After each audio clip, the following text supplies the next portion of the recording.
এখানে আসার মূল কারণ ছিল এই আদিয়োগী।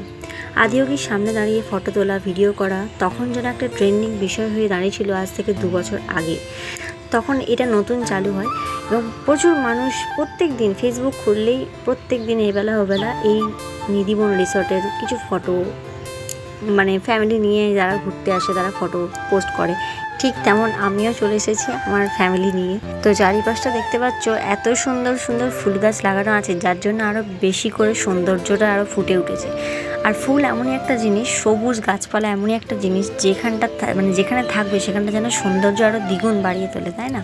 তো এখানটা দেখো, এই সাইডে একটা বড় মাঠ আছে আর এখানে একটা স্টেজও দেখছি। আগেরবারও দেখেছিলাম, মনে হয় কোনো অনুষ্ঠানে ভাড়া দেওয়া হয়। আর চারিদিকে দেখো আম গাছ, দেবদারু গাছ, আরও অনেক গাছ কিন্তু আছে। আর এখানে আমরা একটু ভিডিও করছিলাম, মানে ক্যাদ মেরে নিচ্ছিলাম, আমাদেরকে একটু ভিডিও করে দিচ্ছিল আর কি।